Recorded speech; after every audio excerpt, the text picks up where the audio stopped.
My name's Brandon and this is Nickelodeon Video Game History, a show where I take a look back on all of the video games based on Cartoon Network shows and retrospectively review them. I said I wouldn't do it. Over and over again I said I wasn't reviewing the Teen Titans games as part of Cartoon Network Video Game History, but I can't do it anymore. You guys have begged and questioned for so long. I'm finally going to give each and every one of you exactly what you want. Today I'll be reviewing Teen Titans. However, for now it's just the home console version. The handheld game and its sequel are quite different, and they deserve their own separate video. Released on May 24, 2006, Teen Titans was available on all three of the major home consoles at the time. The developers in charge of the one and only home console Teen Titans game was Artificial Mind and Movement, a company you'll still see today, albeit operating under the name Behaviour Interactive. Recently, they ported Borderlands the pre-sequel to the Switch, but for the most part their history is entirely dedicated to licensed games. They made Bugs Bunny and Taz Time Busters, which is one of the most nostalgic games from my childhood. They also did a million Disney tie-in games, Ed, Edd n Eddy The Misadventures, Drake and Josh, Rango, Victoria's Hollywood Arts Debut, Plankton's Robotic Revenge, and SpongeBob Hero Pants. I really wasn't joking when I said these guys had dedicated their entire history to these types of games. Critically, Teen Titans seemed to do pretty well. It received its most positive reviews on the GameCube, nabbing a 7.3 average on Metacritic. The other two versions were a full point lower, coming in at a 6.3 and a 6.4. Those reviews are pretty positive, and you guys have been clamoring for me to review it for years, so I'm expecting big things from this. Let's finally check out Teen Titans.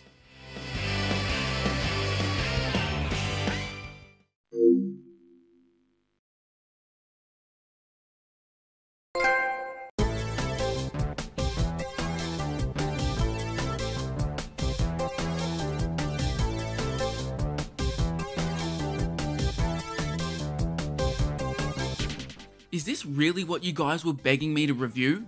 I don't know what y'all have been smoking, but Teen Titans is just so basic and underwhelming. First off, the whole thing looks like a damn Flash game.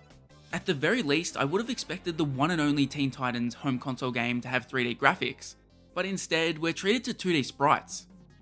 I guess they do look pretty good for the style they're going for, but I was really hoping for something more ambitious. And then the gameplay. Don't get me started on the gameplay. Teen Titans is all about fighting and pulling off combos, but each character only has like a few of these. After 30 minutes, you'll be sick of pulling off the exact same moves. The Titans, with their extremely diverse range of powers, should have combat that is constantly exciting me and keeping things fresh. Instead, I'm just spamming the 3 moves each character has over and over again. The real icing on the cake is the length. After 30 minutes, I'd cleared the main story and was left so underwhelmed. I can't overstate how much of a disappointment Teen Titans is. I'm honestly not sure why everybody wanted me to review it. Did I play a different game to all of you?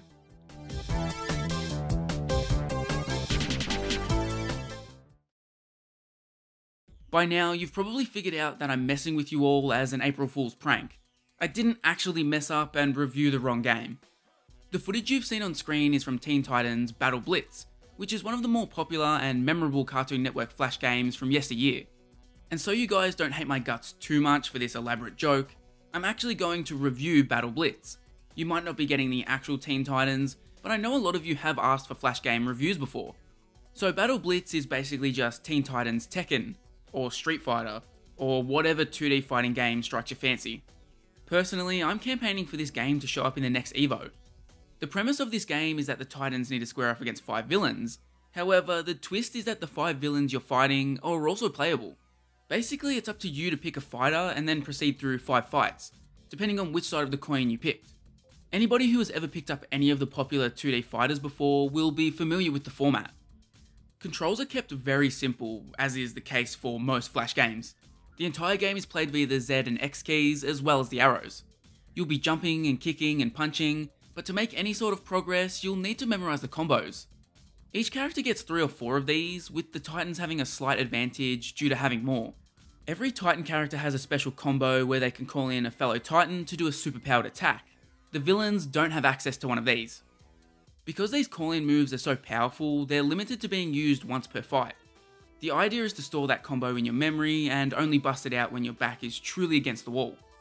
One of the first issues I encountered with the gameplay was that the enemies seemed to have access to a block, but I didn't. The control layout never mentions any kind of block by name, which causes a pretty big issue. You see, the dodge button is actually a block. Pressing the down arrow activates this. This issue could have easily been avoided by just labeling it dodge/block. One of the most positive things I can say about Battle Blitz is that as you continually learn and get the hang of the systems in play, you really start to enjoy the game more and more. As I started to get on a bit of a roll with the fights, I could feel myself being completely swept up by this Flash game. I was enjoying it more than a lot of the console games I've played in video game history. But the combat isn't flawless. In fact, it has one huge, gaping flaw that brings the game down. Your combos will just not work at times. Kind of a big deal when it comes to a fighting game. And it's not just a rare thing. It feels like 75% of the combos you pull off correctly don't actually do anything. No, I'm not getting confused and thinking my failed combos are not working. There were so many times where I was executing the button presses flawlessly, only for my character to just sit there and do nothing. The absolute worst for this was Robin. Playing with him was a nightmare for me. It just seemed like none of his combos ever wanted to work, and I quite literally couldn't pull off the electric disc toss move at all, which leads me into another point. It's pretty obvious that they fucked up when labeling how to do some of these combos. My most clear example was Jinx's energy spin attack. This was labeled left right X to pull it off, but in reality you needed to press Z instead. Mistakes like this are killer in fighting games. It's hard enough to pull off combos when you're a scrub like me, but when the game is misleading you, it's virtually impossible. I'm assuming this error is also why I couldn't ever pull off that specific attack for Robin. Unfortunately, at its absolute worst, the game becomes completely unplayable because of this. You'll have fights where everything seems to work okay for the most part, but then the next fight will be a complete mess where it feels like your inputs are just being randomized or something.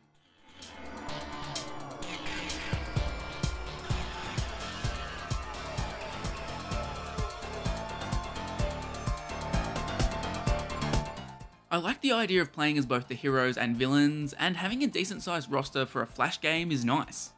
On a personal level though, I didn't click with too many characters. I straight up hated Raven, and the majority of the others were really meh for me. But I didn't mind Beast, and Plasmus is super powerful, so it was kinda cool to mess around with him. The character I really clicked with though was Cyborg.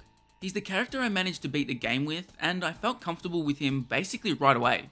Most of this just comes down to personal preference. The beauty of having so many characters available is that you have so many chances to find one that suits you.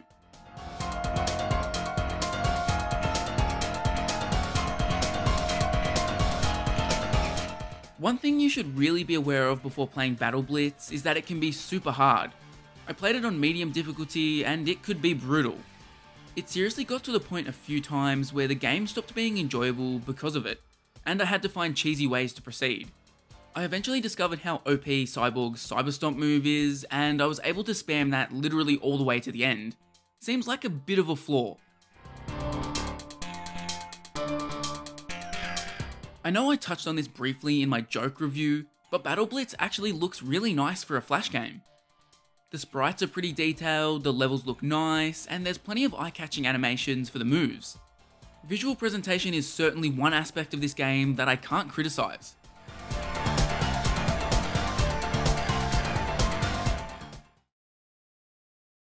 All in all, Teen Titans Battle Blitz is a pretty decent Flash game.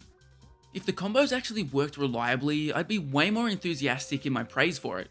It really does have the makings of a standout Flash game.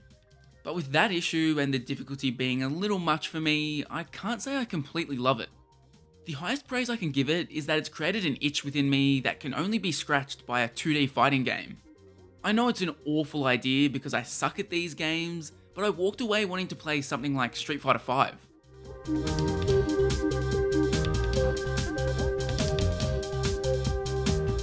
Once again, I'm sorry about the prank. I hope you guys aren't too outraged.